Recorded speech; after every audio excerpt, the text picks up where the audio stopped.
My name is Helen Carter. It happened in our 23rd year of marriage.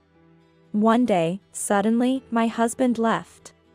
What was left was just a piece of letter. And on that letter was just one sentence: "I'm going to live with my lover." I thought it was some kind of joke and waited for my husband to return. But he didn't come home the next morning either. I couldn't reach him, no matter how many times I called.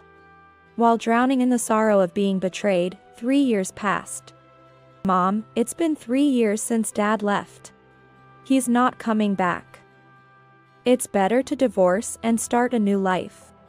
It was just a few months ago that I finally decided to get a divorce, persuaded by my daughter. And now, I've completed the divorce and am living with a new mindset. However, I received a voicemail on my phone. "Hey. I'm coming home tonight. Let me stay." My husband, who I couldn't reach no matter how much I tried to contact him, suddenly called and said he was coming home tonight. Just when I've divorced and sorted out my feelings, what is he thinking? His voice on the voicemail, which I replayed over and over, was just as arrogant and selfish as before. Our marriage had started with an arranged meeting. Worried about my inability to find a lover, my parents registered me with a matchmaking agency. Without my knowledge, they arranged a meeting, and I gave in to their insistence to just meet him. When I met him, he seemed refreshing and capable of leading me. I thought he was dependable. Thinking I could feel secure with him was probably due to my lack of experience. After getting married, I realized he was very selfish. The idea of him leading was a misconception. He just wanted to have things his way. When we had a child, my husband started coming home late and became more absorbed in his work. However, I didn't worry too much about it, thinking it was better he was immersed in work than having an affair. Then, in our 23rd year of marriage, he disappeared. Our daughter, who had just started working after graduating from high school at 22, was heartbroken by her father's sudden absence. I felt the same, not knowing what to do after being suddenly abandoned by my husband. Having not worked since our marriage, I didn't know how I would manage to live. The only consolation was that this betrayal happened after our daughter had grown up. If she had still been a child, I wouldn't have been able to raise her alone. In the absence of my husband, the days spent crying felt eternal and unbearably heavy. I spent a year searching for him every day. I even went to his company to ask if he had shown up for work. But he had quit his job without discussing it with me. Finally, a year passed. And I began to come to terms with his absence and started reflecting on myself. Why was I relying on such a selfish person? Why did I think I loved someone like that? He selfishly cheated, ran off to another woman, and abandoned his family. Wherever he is, whatever he's doing, I don't care anymore. It took a year to reach this point. Looking back, I realize what a waste of time it was. But those 23 years seem even more wasteful. If I had known a day would come when he would leave us, I wouldn't have worked so hard for my husband and family. 2 years later, my daughter got married. We had lived supporting each other as a mother and daughter. She said she couldn't leave me and go. "Mom, let's live together." I was surprised and happy to hear her say that, as I had assumed she would leave the house to live with her husband. I had braced myself to be abandoned again, as that's what being a parent meant. But won't he feel suffocated living with me? It's fine. He was the one who suggested we live together. Fearing being alone, I cried and accepted her offer. At the meeting with her fiancé's parents, both of them were there. I felt sad, wondering why I was the only one alone. But it couldn't be helped. Some people lose their husbands early and live in loneliness. I just happened to lose my husband in a different way. I kept smiling, telling myself this, feeling pathetic. Ideally, both parents should attend their daughter's wedding. But in our case only one parent would attend, and I worried my daughter felt out of place. All this was because of my selfish husband. If he had cared about his family, none of this would have happened. Why did he abandon his family for another woman? As time passes, my anger only grows, though it changes nothing. I couldn't forgive him for making my daughter suffer more than his betrayal. Perhaps that's why I decided to divorce. And yet, now this voicemail. What should I do? Should I try calling him? As I stared at my husband's phone number, I considered calling him. But that number, which I had tried calling so many times without a response. What if it doesn't connect again? What if I'm ignored again? After finally making the big decision to divorce, will my heart be disturbed again? Another part of me says, no. I don't want my life disrupted by that man anymore. Well, if it's something important, he'll surely call again, right? I'm not his wife anymore. There's no need for me to worry. After all, he has his lover to care about. Deciding this, I went to my daughter and told her about the voicemail from her father, George. Jessica just nonchalantly said, huh, as selfish as ever, huh? He can stay if he wants, but where does he think he's going to stay? She was right.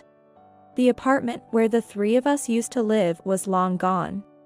About 3 hours later, while watching my granddaughter draw on my lap, my phone rang. It rarely does, so I wondered who it could be. The screen showed husband. I thought, I forgot to change the name. I put my granddaughter down and went to my room. Hello? Hey. Where are you right now? Excuse me? Don't play dumb. I told you I'm coming home tonight. Didn't you check your messages? I did, but I thought, hasn't he changed at all? After being missing for 3 years, shouldn't an apology be the first thing? And yet, this is how he starts the conversation. I couldn't help but feel glad we separated. Hey. There's no luggage in the room. What's going on? In the room. Where are you right now? At home, obviously. At our old place? Of course. You're inside the room. Obviously. Stop nagging. Why isn't there any luggage in the room? Answer me. Because I moved. What? Why didn't you tell me about the move? You said you were going to live with your lover and didn't respond to any of my messages. Maybe realizing he had dug his own grave, George just said, and fell silent. It was always like this before. When things didn't go his way, he'd go quiet. How can a conversation happen with someone who stops talking? In the past, I always had to be the one to give in. But now, it's different. If he won't talk, I don't need to either. Just then, I heard my son-in-law's voice saying, "The bath is ready, let's go in." He must be talking to my granddaughter. Huh? Where are you? That's my personal information, I don't need to tell you where I am. What? We're married, it's not personal information. Though, unfortunately, we're not married anymore. What are you talking about? Did you lose your mind while I was away? No, it's true. You've been missing for 3 years, so I filed for divorce. Why? Because you. Why are you doing things on your own? On my own. Me? That's right. How could you divorce me without consulting me? How was I supposed to consult you? How can I communicate and consult with someone who's unreachable? I couldn't get in touch with you, didn't know where you were. So I endured for 3 years and finally got my feelings in order. That's why I decided to get a divorce. Even so, that's just too selfish of you. Who's the selfish one? You left with just a note saying you're going to live with your lover. Do you know how much your daughter and I suffered because of that? It's only natural to get a divorce. That's why you're so impulsive. I wrote I was going to live with my lover. But I never wrote anything about getting a divorce.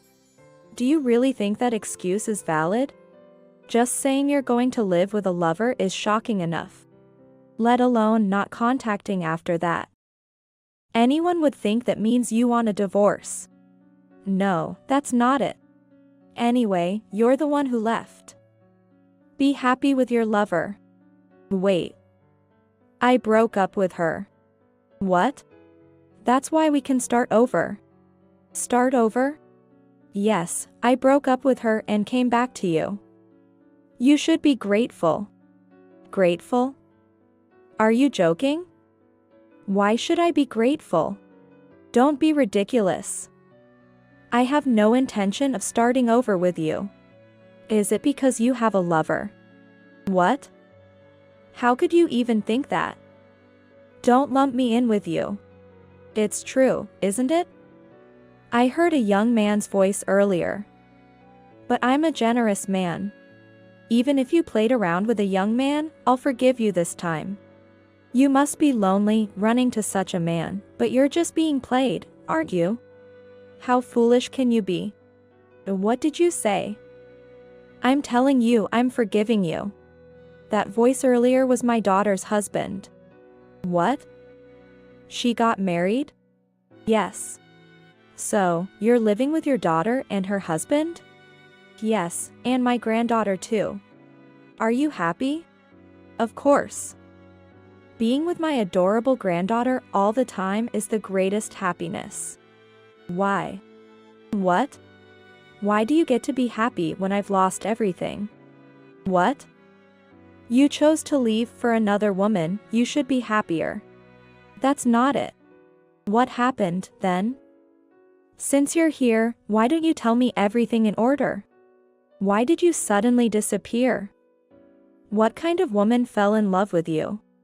3 years ago, I was drinking at an izakaya. She was sitting next to me, and we hit it off as we drank together. After several meals together, it got serious. She said she was serious about me. When I tried to go home, she cried and said she wanted to be with me all the time. So you decided to live together with her? Yes, exactly. How old was she? In her late 30s. You were involved with someone so young. Yeah. Compared to an old wife, everything was fresh and exciting. When she said she wanted to be with me, how could I feel bad? So, you abandoned your family for a woman more than 20 years younger? Yes, so what? Then you should have stayed with her if you liked her that much. No, she found another man. Oh, what a shame. He was younger and stronger than me. I never thought she would leave me. She took everything and ran off. Her letter just said, I found someone I love. I couldn't believe it. So, I waited for days, but she never came back. Not after 1 month, not even after 2. Finally, after 3 months, I realized waiting was useless. Birds of a feather, huh? What do you mean? Leaving just a piece of letter. Yeah, I thought we were alike. But waiting for someone who ran away is useless. That's when I thought of you. I figured you must be waiting for me. You really are delusional. It took me a year to get over you. You mean you waited a year for me? A wishful thinking. It took a year to finally move on. Hey, you wouldn't abandon me too, right? I didn't abandon you, I divorced you because you left. I have nowhere to live.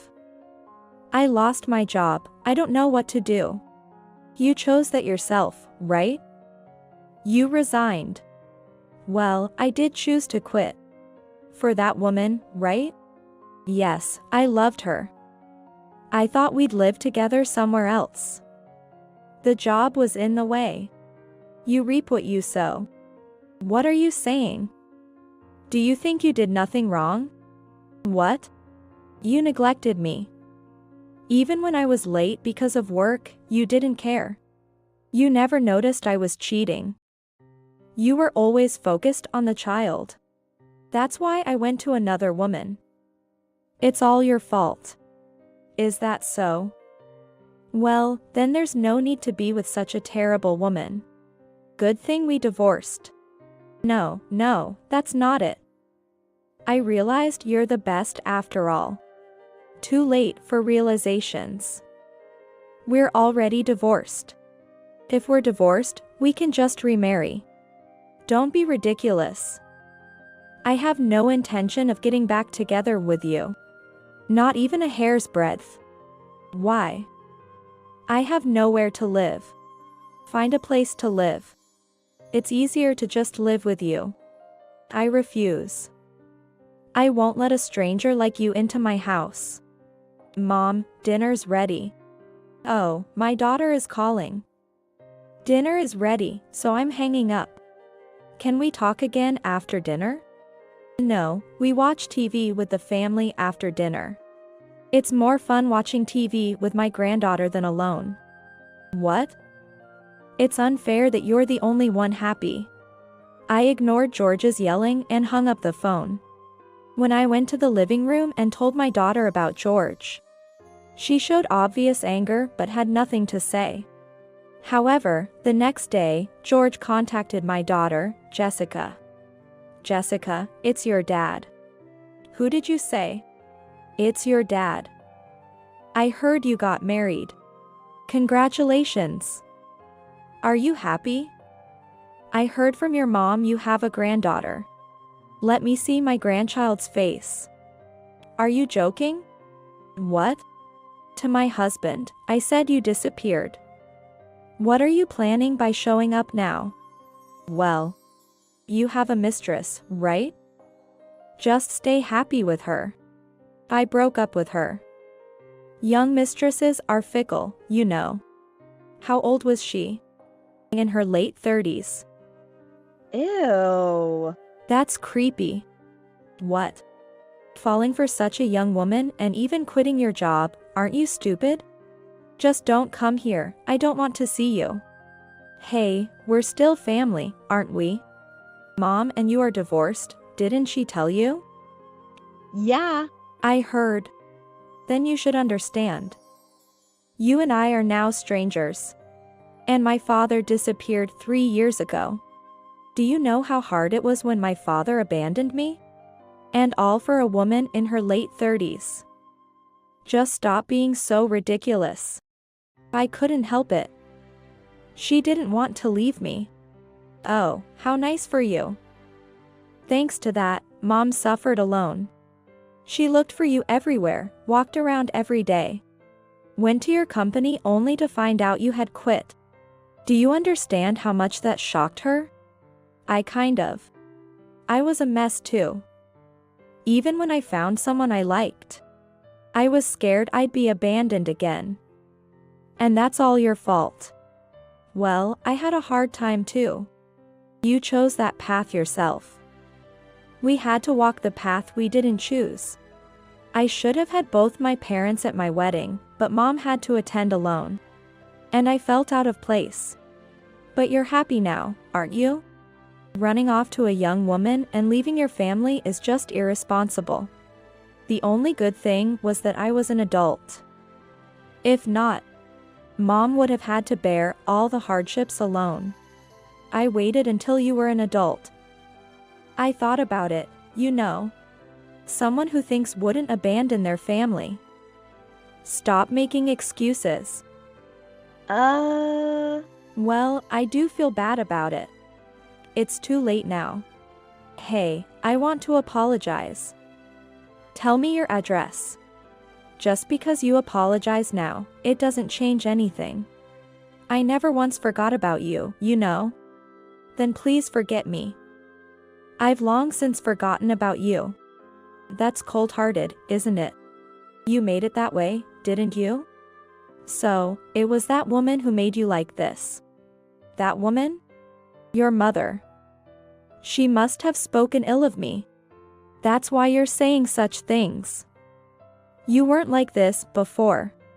Jessica thought for a moment after hearing George's words. Where are you living now? Huh? In the apartment we used to live in. Did you rent it? No, I don't have the money for that.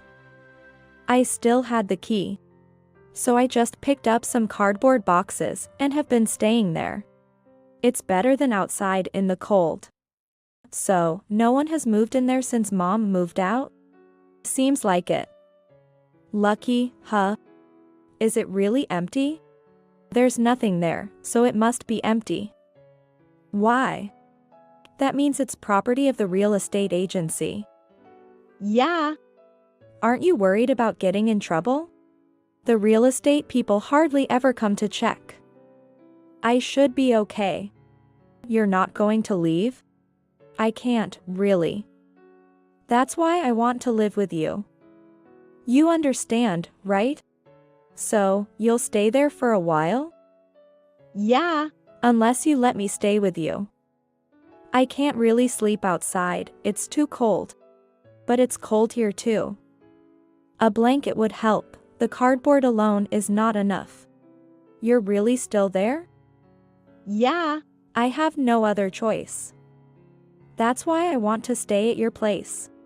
Just give me your address and I'll come over. What's with hanging up suddenly? Such lack of manners. A few days later, I received a call from a lawyer. Apparently, George had been arrested for illegal trespassing. He had entered the apartment we used to live in without permission, and was sleeping on cardboard boxes surrounded by empty cans and a terrible smell.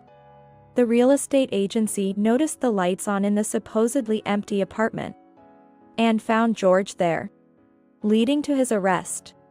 George requested a public defender and asked for me and Jessica to visit him. So, Jessica and I went to the police station. Seeing George for the first time in 3 years, he looked much thinner. Why did you end up like this? Well, the real estate people suddenly showed up. You knew we didn't live there anymore. So you should have known you couldn't enter that apartment. But I had nowhere else to stay, and it's too cold outside. There are cheap inns, aren't there? It's a waste of money. But you can afford beer, huh? Alcohol is the best way to stay warm. You'll freeze to death. It's not cold enough to freeze to death. And why were we called here? You're a stranger to us now. Don't say that. You're the only ones I can rely on. When we were in trouble, you were nowhere to be found. You're incredibly selfish. But if you had let me stay with you, none of this would have happened. I asked many times. Asked? When? You demanded to stay, but never politely asked. Why should I have to say such things? I worked hard for both of you all my life. Why should I have to bow down now? Is that so? Well, then. Wait. Don't be hasty. If we lived together, I could have thought of something.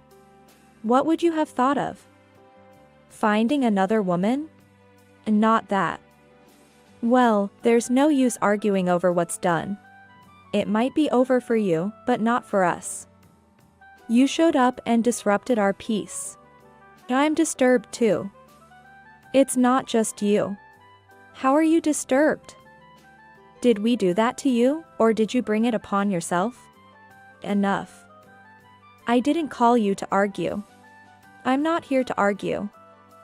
Arguing with a stranger is pointless. So, Dad, why did you call us here? Well, actually, the real estate agency said they would consider a settlement. Good for you. But if it's just small talk, we don't need to hear it. Let's go, Mom. No, wait. Listen to me. I'm busy.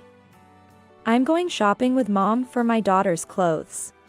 We don't have time to play with you. Play?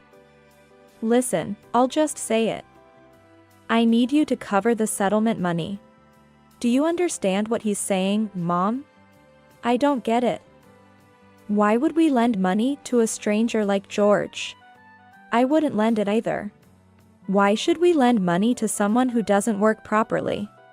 Don't be like that. If I can pay the settlement, they'll drop the case. How much is it? $2,000. And if you don't pay? It'll go to court. And if it goes to court? Probably a fine or jail time. How much would the fine be? Less than $1,000, they said. So, going to court is cheaper, huh? I don't have even that $1,000. The agency, considering my situation, said $2,000 would be enough. Still double the fine, huh? Yeah. So can you lend me $2,000? I have a child, you know. I need money for my child, not for you. Is that so? Helen, what about you? You can afford it, right?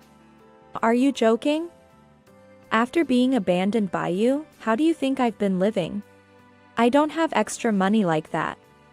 Don't say that, just borrow it from somewhere for me. Why should I borrow money for you? I'd have to repay the debt, right? That's impossible. I'll repay it once I'm out. Then why don't you ask your young lover? I told you, I broke up with her. But she's closer to you than your ex-wife, isn't she? After all, we're strangers now. Don't say that, I'm begging you. Helen. No chance. Leaving the visitation room, my daughter and I were followed by the desperate calls of my ex-husband. Despite his arrogance and selfishness, and neglecting his family, he was eventually abandoned by his mistress too. Then I wondered why the real estate agency showed up so timely. My daughter grinned and said to me, "A little revenge like this won't hurt, right?" Turns out, she had contacted the real estate agency. George, after facing trial, received a 3-year sentence with a public defender who showed little enthusiasm. He served his sentence without incident and was released. But freedom was far from what he expected. At 58 years old, with a criminal record, he couldn't find a job. Unable to afford an apartment, he ended up as a homeless. George kept contacting me, wanting to get back together. I've been released. I've truly changed. Let's start over. Marry me again, please. There's no love in this, right? Love doesn't matter. We were married before, that's enough, isn't it? I have no intention of entering a loveless marriage. What's gotten into you? As a wife, you should help your struggling husband. That led me to ultimately block him. After that, he lived a transient life, doing day labor, and eventually became homeless. Meanwhile, I lived with my daughter, son-in-law, and granddaughter, enjoying a life filled with smiles and happiness.